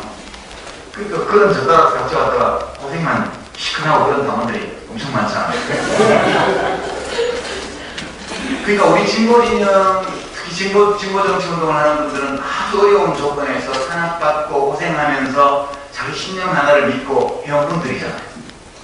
그 당연히 그에 대한 자부심도 가져야 되고 이 굳은 신념도 있어야 되기 때문에 그렇게 말할 수도 있지만 그것은 자기 이야기고 국민들이 볼 때는 그렇게 얘기하면 나는 완전히 모르고 다른 사람 다 틀렸다는 얘기로 보이기 때문에 그런 정당, 그런 정치인들은 폭넓게 지지를 받기 어려운 것 같아요. 제가 해봐서 아는데 네, 그런 것 같아요. 저도 그래서 지난 시기 정치하는 걸 생각하면서 민주당을 하지 않는 것에 대해서 후회하지는 않는 건 않지만 그래도 그 당에서 정치를 할 때나 그 뒤에 정치를 하는 과정에서 나의 주관적 신념이나 판단은 어떠하든 상관없이 사람들이 볼 때에는 나는 그냥 틀렸다 이렇게 주장하는 것으로 비춰줄 수 있겠구나 그런 반성을 굉장히 많이 합니다. 그래서 요즘 말조심을 좀 하다 보니까 비몽사해졌다고 옛날에 유시민이 그립다 옛날식으로 할 의향도 있긴 합니다. 좀 그렇고 그래서 우리 진보 정치가 늘 우리 자신도 혁신의 대상이다 늘 그렇게 생각하면서 스스로 혁신하기를 멈추는 순간 진보를 표방하든 보수를 표방하든 모든 조직은 다 내부에서 부패, 경직성, 무능 이런 것들이 자라게 된다. 스스로 혁신하려는 생각을 버리는 순간 그 자체가 혁신 대상이 되고 간다. 이 생각을 하면서 우리 진보 정치가 국민들 앞에서 국민 눈높이에 맞추는 정도가 아니라 권력자한테 아부하면 안 되지만 국민들한테 숙이는 것은 저는 좋은 일이라고 봐요.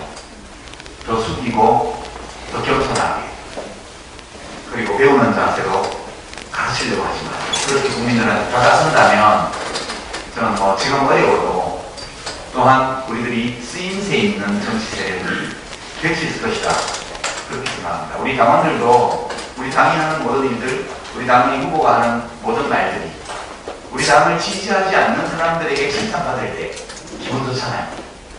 우리끼리 맨날 똑같은 사람끼리 야 잘했지 그지 이거는 우리끼리 자뻑그릇 우리 좋아하고 사실 뿌듯한 자부심으로 오진 않잖아요.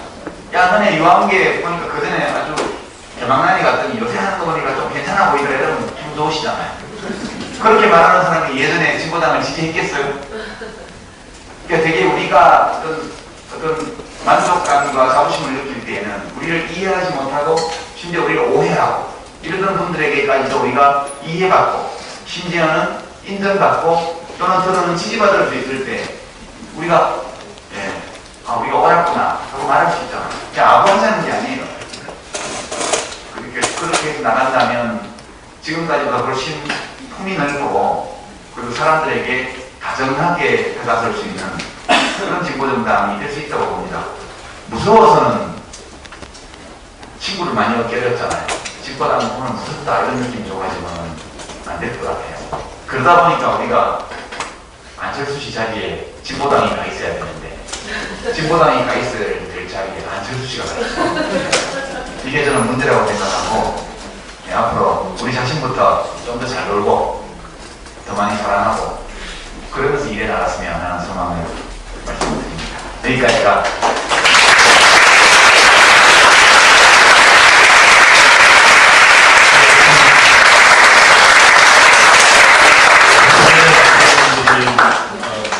말씀드린 따르면 여러분들 마음속에 거울에 유시민이 좀 비춰지셨습니다.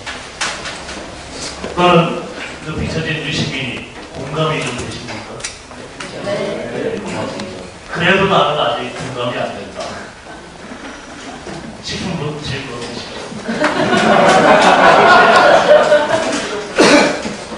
책임지심이라는 말씀 많이 하시는데 솔직히 35 많지 않은 인생을 하면서 그 책임지심을 가장 크게 느꼈던 때가 언제인지 아십니까? 오늘 좀 돌아가셨습니다. 지금 뉴욕에 수정공원이라고 수정공원인데 어이없고 왼쪽에 그때 오늘 돌아가신 분양고였어요. 국민분들한 한 이유를 가져서 고청하셨을 텐데 조금 전에 분명히 그런 말씀을 했습니다. 이명박 대통령이 취직을 한다고 하더라도 그 대통령 직을 하나하나 시켜 말씀을 했습니다. 만약에 노무현 대통령이 정말 큰 잘못을 저질렀다. 근데 그거에 대해서 이제 얼마나 크게 수사할 것이냐, 얼마나 많이 몰아붙일 것이냐, 그것 때문에 노무현 대통령을 사과했을까? 그러면은 이해하겠어요. 우리는 그렇게 하지 말자. 우리는 비록 지금은 돌아가셨지만 우리는 그렇게 하면 안 된다라고 얘기할 수가 있어요. 근데 그 당시 노무현 대통령이 돌아갔을 때 노무현 대통령이 잘못해서 그거를 허락한 게 아닙니다. 그쪽에 노무현 대통령이 뭐라고 그러냐면 국적성이 있다고 생각합니다. 당시에 아까 말씀드린 그 당시에 거의 반 이상, 10% 이상 얻었습니다. 한마디로 이런 것처럼 경선되고 나서 돈 하나도 없어요.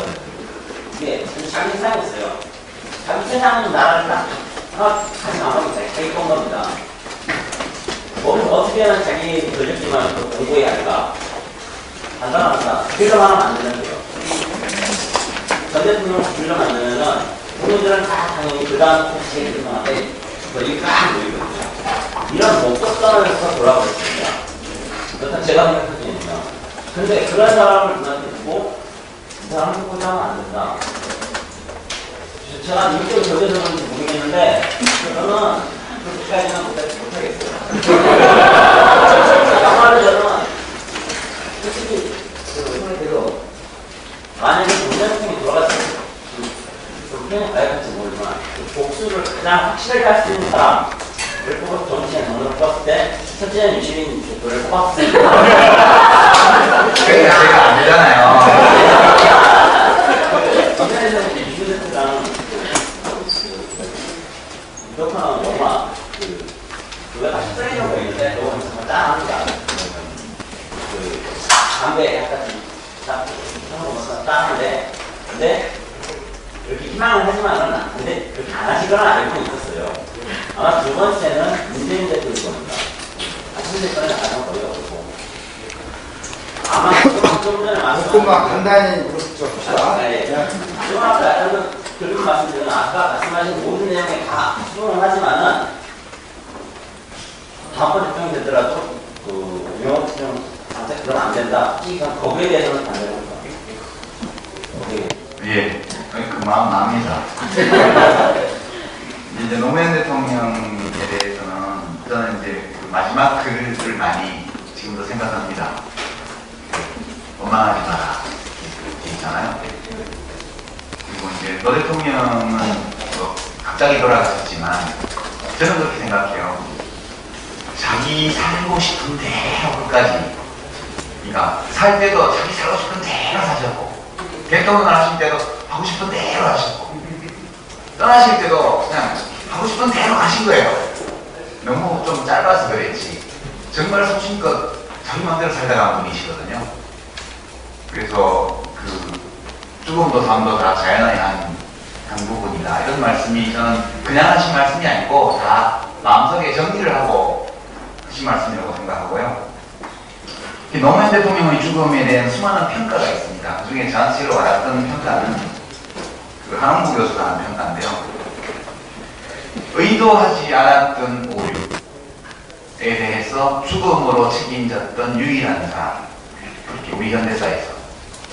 한홍구 교수가 사석에서 저한테 한 말로는 대한민국 현대사를 통틀어서 의도하지 않았던 오류에 대해서 죽음으로 책임졌던 유일한 사람. 그렇게 표현을 합니다. 저는 그게 참, 좀 확실히 그렇지 않나 그렇게 생각해요. 또 뭐 언론에 나왔던 수많은 이야기들, 뭐 100만 달러 얘기, 뭐 등등해서 뭐 전혀 터무니없는 것들도 있었고, 작은 것을 침소봉대한 것도 있었고, 또 시비가 걸릴 만한 일도 좀 있었고 그렇습니다. 전체적으로 보면 그 모든 것들이 노무현이라는 이분으로 보면 자신이 몰랐고 또 피하려 했고 전혀 그럴 의도가 없었던 가운데 빚어졌던 오류였거든요. 그 오류를 막지 못함으로써 벌어진 모든 일들과 그것이 몰고 오는 후폭풍에 대해서 죽음으로 책임진 겁니다. 저는 그렇게 생각해요. 누가 뭐 진보운동이나 이런 많이 하는 분들이 이렇게 노무현 대통령에 대해서 뭐라 하시면 제가 다 알겠는데 뭐 어디까지 오류가 있는지 모르겠지만 나는 그분이 자신이 의도하지 않았던 오류에 대해서 죽음으로 책임졌다고 본다. 그런 반항에까지 꼭 그렇게 하시라 속이 풀리겠냐. 그분이 무슨 국가 권력을 도둑질을 했느냐, 남의 재산을 빼앗았느냐, 누구를 해코지해서 죽이기를 했냐. 잘못한 일이 있다 하더라도 잘하려고 하다가 그렇게 된 건데 그걸 지금까지 그렇게 원한을 가지고 이야기를 하셔야 되냐. 그렇게 얘기하고는 합니다. 저는 그렇게 생각하고요. 감옥에 보내는 것은 복수를 하는 좋은 방법이 아닌 것 같아요. 진짜 복수. 그것은 감옥에 보내지 않다는 거죠. 예, 답변이.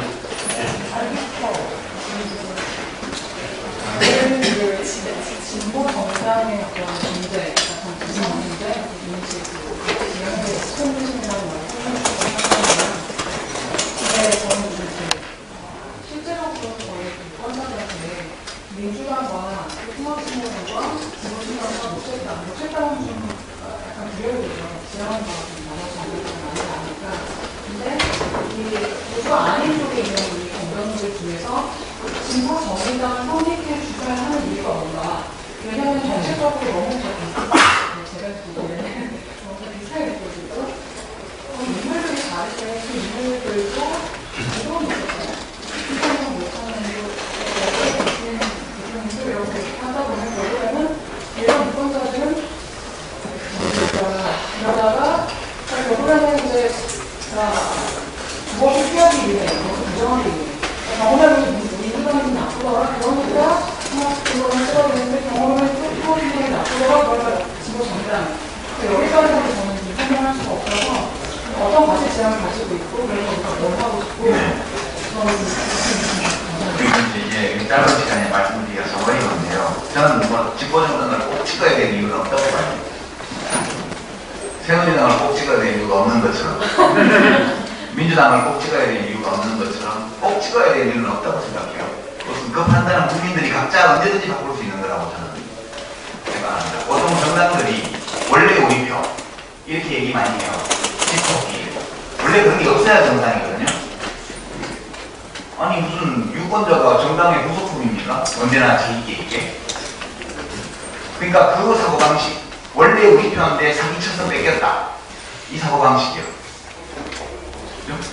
이거는 전 틀렸다고 봐요. 이것은 뭐 보수당이든 민주당이든 뭐 새누리당이든 민주당이든 진보 정당이든 원래 우리 건데 누가 사기치서 뺏어갔다. 이거는 말이 안 된다고 봐요. 원래 왜냐면 원래 그런 거거든요. 원래 거짓말을 하고 그러는 거예요. 그러면 무슨 정치하면서 서로 경쟁하는 당들이 거짓말을 하나도 안 하고 선거운동 할 것 같아요. 속이고 거짓말해서 데리고 가는 것도 능력이에요. 이건 총체적으로 우리가 능력이 부족했다. 그렇게 이야기할 수밖에 없다. 냉정하게 보시면 저는 그렇게 생각합니다. 다만 한국 정치는 굉장히 불안정하고 더군다나 정치 지형도 불안정하고 또 정당 지형도 불안정해요. 지금 확실한 것은 선거제도밖에 없어요. 선거제도밖에. 나머지는 다 불안정합니다. 근데 이제 크게 보면 세 통하고 나눠져 있는 건 사실이에요.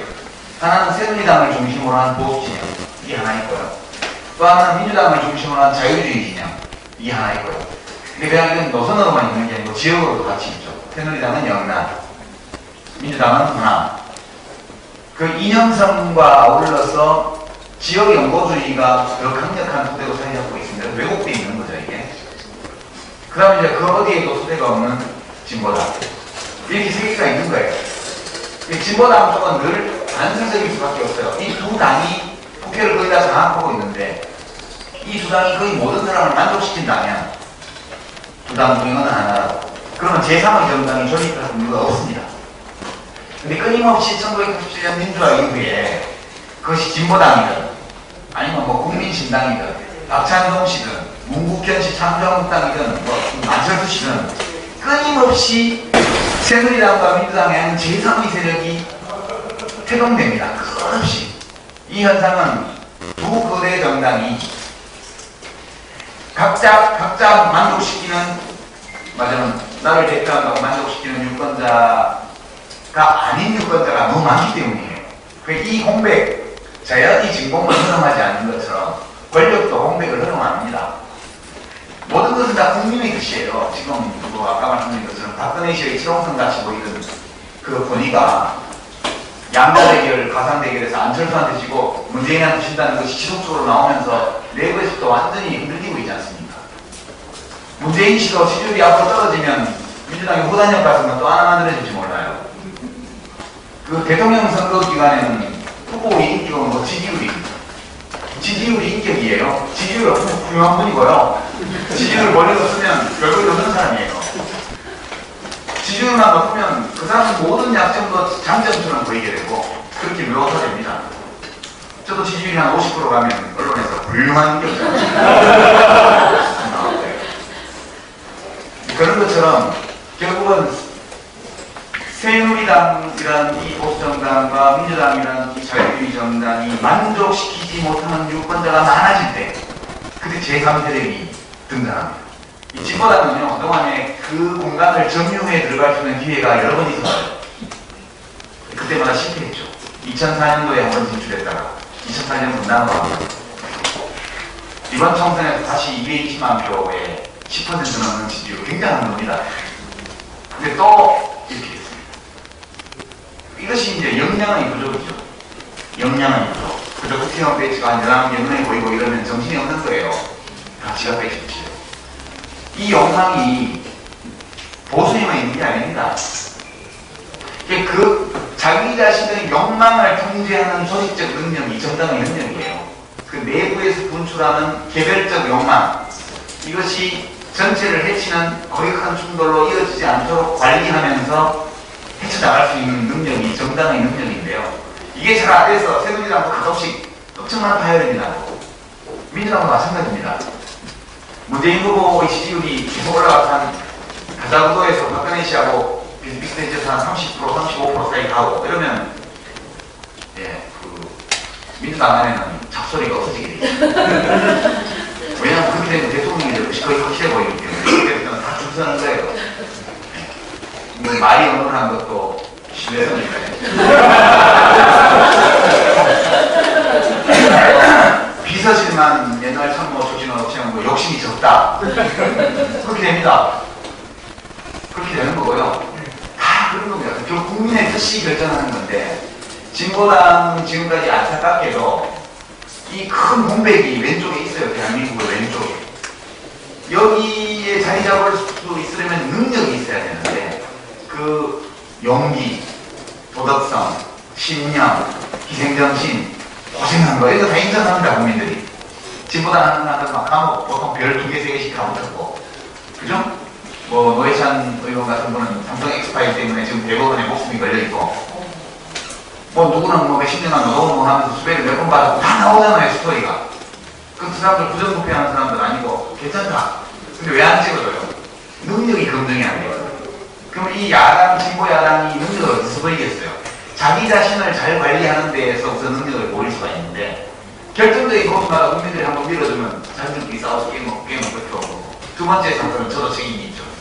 저것들 오지 말지 않았으면 평화롭게 잘 지내는데 괜히 와가지고 문제 일으켜가지고 사방 만나들면 이런 원망도 많이 듣습니다.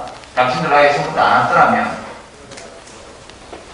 저는 우리 어떻더라면 온탕 속의 개구리처럼 그렇게 계속 갔을 거다. 어떻게 보면 전화위복 계기를 담아서 서로 성찰하고 변화에 잘해보자 이렇게 얘기를 합니다. 결국은 그런 거예요. 이름이 자꾸 바뀌고 붙었다 떨어졌다 하고 통합했다 부정했다 하는데 결국 그 현상은 다 있어요. 옛날 박근혜 씨도 미래는 만들어서 나갔다 들어왔고 그죠?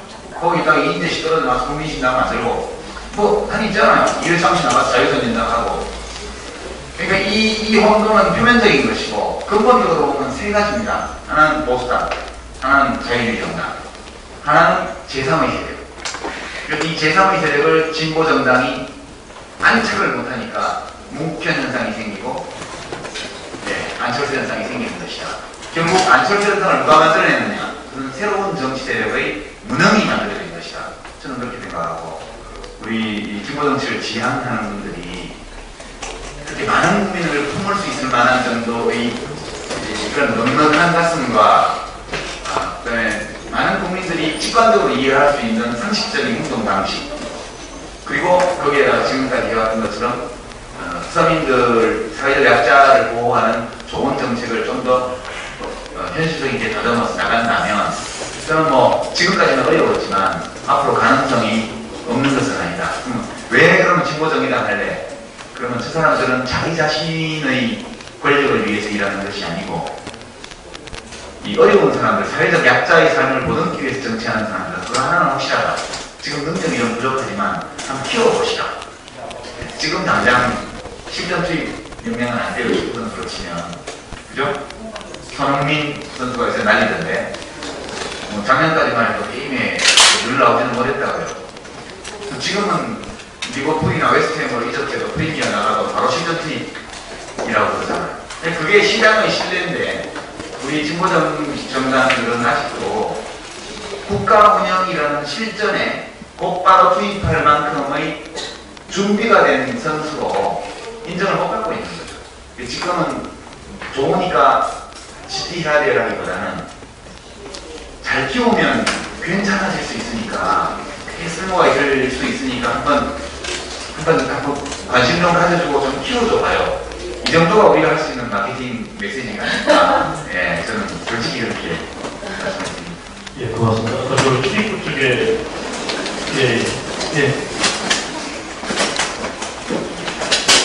안녕하세요. 저 충남대학교 정태현 학생인데요. 되게 좋고 도움되는 강연 많이 잘 들어보았습니다.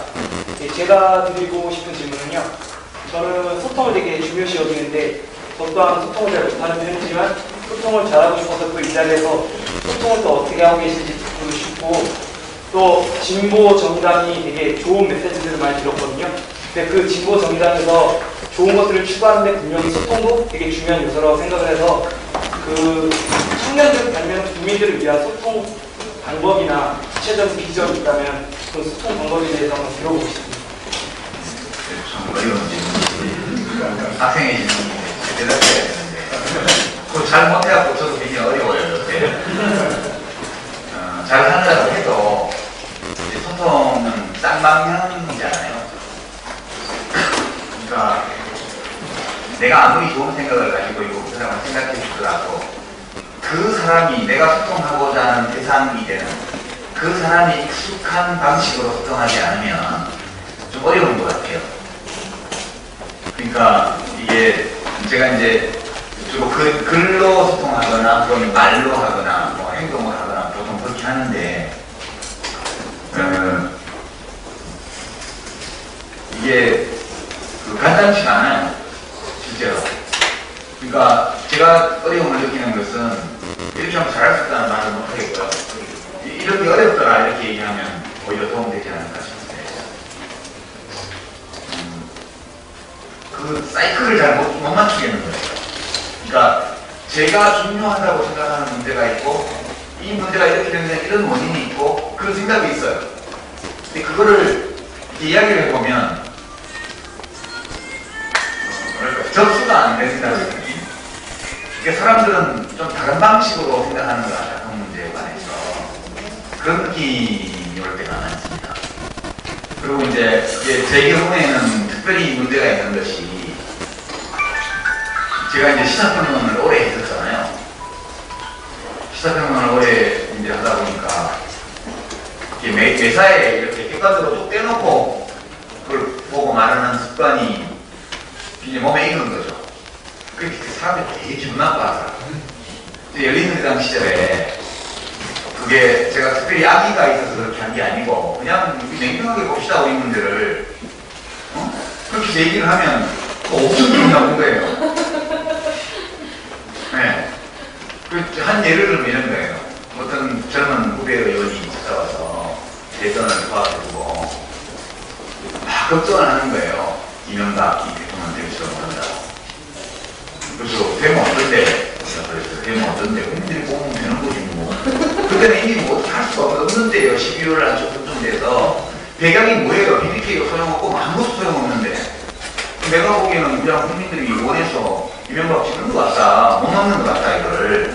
지금부터는 어떻게 좀 덜 다치고 질까? 그걸 고민해야 되지 않나? 제가 그랬어요.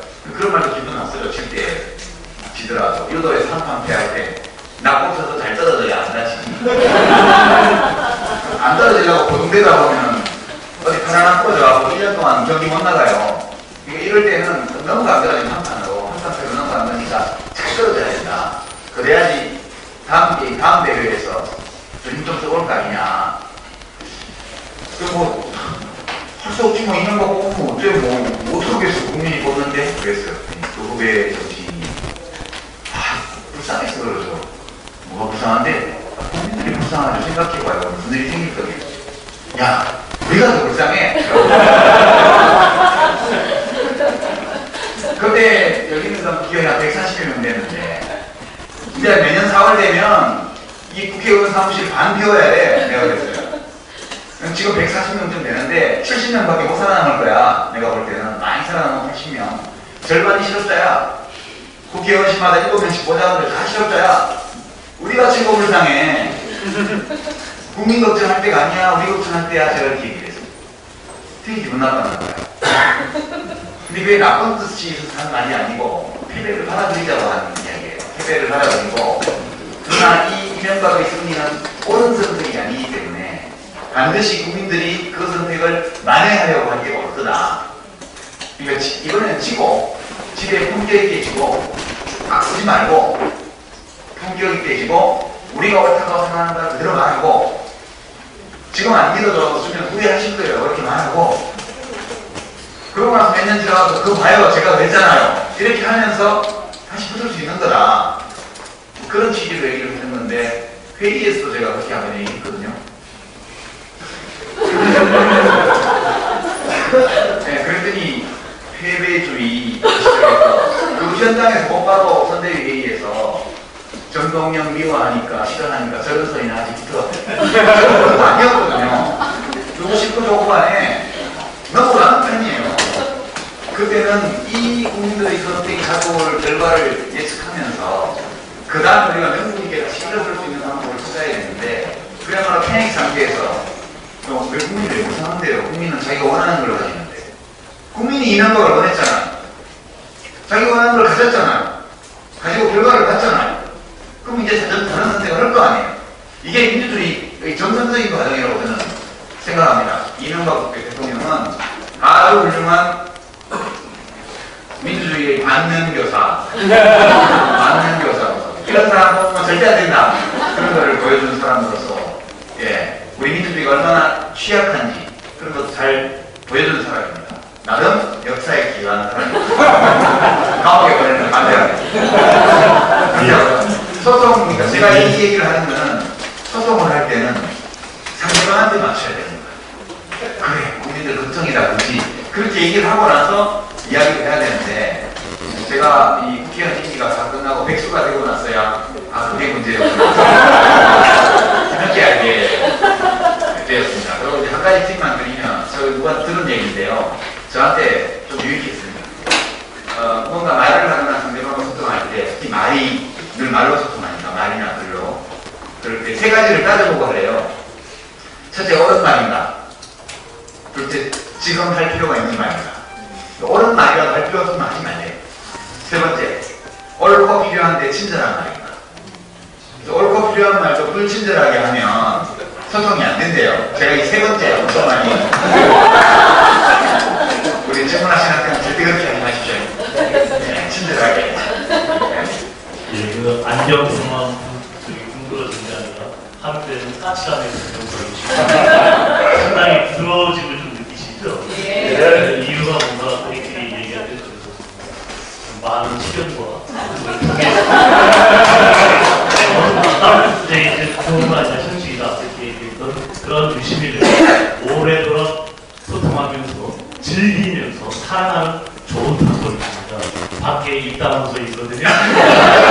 정당에 입당하시면 유시민을 즐길 수 있습니다. 그 시간이 많이 지났는데요. 강연하는 거 봐서 사진을 찍을까 말까 고민하셨던 분을 위해서 사진 잠깐 가져야 되는데 끝으로 한 분만 조금 우리 어르신 마지막으로 생각합니다.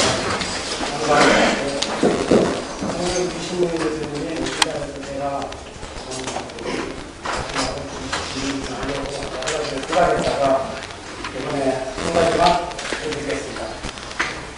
제가 보기에 국민 야권의 대선 과정은 정권 유치에 하나의 좋은 강자로 삼을 것 같습니다. 그런데 지금 제가 말씀드린 제가 항상 생각을 하는데 양상 대교가 정착권의 수진국에서 있을 때 대통령 선거에서 후보가 7, 8명씩만 날려가는 대한민국을 아주 이해할 수 없는 나라로 이렇게 생각하고 있는 사실입니다.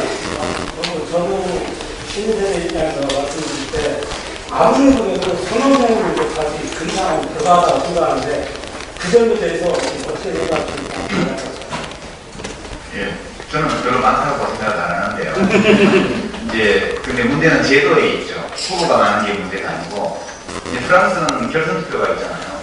거기 막 20몇 명씩 나오잖아요. 어쨌든 개도 나오잖아요. 아니, 개도 출마했어요. 그때 법적으로는 집주인이 개주인이 출마했지만 후보는 개더라고요. 그래서 우리는 이제 결선투표제도가 없기 때문에 부담이 커요. 결선투표제도만 있으면 사실 진보당도 치열하게 경선에서 내부에서 후보 내가지고 몇 번을 어떤 우리 목소리 지지를 확인해보고 그리고 결선투표할 때까지 일주일 사이에 협상해서 그렇게 해서 연합하면 쉽거든요. 국회의원 선거도 독일식으로 하면 전당투표율대로 의석을 받잖아요. 그럼 옛날 국민참여당도 6.3% 얻었는데 그 국회의원 선거에서 그 정도 받으면 23석 바로 후수단체 되거든요. 독일의 해적당, 피라튼 파타이라고 해서 해적당 카필렉스 맥을로 나왔는데 그게 5% 넘어서 주의회에서 의석을 받았잖아요. 지난번에. 그거 대단하다고 그래요. 별로 대단한 거 아니거든요. 우리나라도 녹색당 정도 7% 받는 정당 그것만 듭니다. 만들려면. 이 두 당이 다양한 유권자들의 욕구를 충족 못 시킴에도 불구하고 저렇게 굳건하게 패권을 유지하는 것은 선거제도 때문이에요. 오로지. 저는 그렇게 봅니다. 이 선거제도는 너무나 진입장벽이 높기 때문에 새로운 경쟁자가 들어올 수가 없어요. 거의. 그러니까 맨날 재벌을 체제하고 비슷한 거죠. 자기들 맨날 재벌 해체하자고, 재벌 개혁하자고 그러면서 정치 개혁은 안 해요. 이게 삼성하고 LG하고 가전회사 두 개만 있다고 가정해요. 그러면 수입품도 없고 정치는 수입도 안 돼요. 살 게 없어요. 두 개 말고는. 그럼 둘이서 짜고 경쟁을 제한적으로 하는 거예요. 디자인만 맨날 바꾸고 색깔 바꾸고 기능은 똑같아요. 고장나도 에이스도 잘 안 되고. 근데 중소기업 하나가 새로 뛰어들어가지고 전자레인지 출시하면 저거 뜯어보도 못하는 고작 사는데 소비자들이 안 삽니다. 안 사요. 진입장벽이 너무 높은 겁니다. 그러다 보니까 정치의 변화가 없는 거죠. 25년째 정치가 이거는 하고 있는데 이 얘기를 아무리 해도 두 당이 국회를 장악하고 있기 때문에 절대 안 바꿉니다. 기죽이죠. 저는 이것을 일로 삼김의 합의로 만들어진 제도인데 소위 양삼김 지도자들이 후대에 남겨준 가장 부정적인 유산이다. 그렇게 생각합니다. 여기에다가 지역구도까지 결합이 있죠. 남공불락의 기득권 정치를 구조화시키고 떠나셨어요. 우리 정치 선배들. 대통령도 하시고 다 하시고 떠나셨어요. 당신들은. 그러나 그 후배들이 지금 이 이상한 제도 때문에 엄청난 고통을 받고 있고 정치에 발전이 없고 국민들의 정치적 욕구 불만이 있고 그러니까 정당도 없는 뭐 안철수 씨한테 막 한때 막 50% 지지율이 막 가고 하는 이유가 거기 있는 것이라고 저는 봅니다. 그러니까 지금 이렇게 후보가 난립하는 것은 사실 우리 진보정의당처럼 정권교체 연합을 만들자는 전제를 두고 그것도 우리도 국민들에게 드릴 말씀이 있기 때문에 이렇게 해나가는 이런 거는 몰라도 그렇지 않고 끝까지 보호한다 이러면서 나오는 정치는 이것은 책임 정치는 아니라고 봐요. 그것은 그냥 신념의 정치입니다. 진리의 정치. 내가 옳으니까 끝까지 간다. 근데 정치는 굉장히 위험한 일입니다. 폭력을 다루는 거거든요. 국가 권력의 핵심은 군, 경찰, 법 집행 능력이란 강제력입니다. 이 강제력을 누가 잡고 어떻게 쓰냐에 따라서 쌍용차 사태도 나고 용산 사태도 나고 요즘 뭐 용역회사 뭐 창조 컨설팅인지 뭔지 하는 노조 때리는 시기 이런 것도 나오고요. 지금 이명박 정부는 이 폭력을 강자를 위해 쓰고 있어요. 국가폭력을. 원래 국가폭력은 약자를 위해 쓰라고 있는 겁니다. 왜냐하면 강자는 시장에서 이미 권력을 갖고 있기 때문에 국가가 신경 쓸 이유가 없어요. 국가폭력은 어디다 쓰냐? 강자가 약자를 괴롭히고 수탈하고 착취하지 못하게 하기 위해서 국가의 강제력이 필요한 거거든요. 근데 이 MB 정부는 거꾸로 쓰고 있죠. 지금. 이걸 되돌려 놓는 게 정치입니다. 폭력의 선용, 국가폭력을 좋은 일에 쓰도록, 좋은 방법으로 작동하도록 하는 게 진보 정치라고 합니다. 근데 결과에 무관하게 나는 내가 옳다고 생각하기 때문에 끝까지 간다. 그렇게 하면 것은 신념의 정치죠. 이것은 책임의 정치는 아니라고 봐요.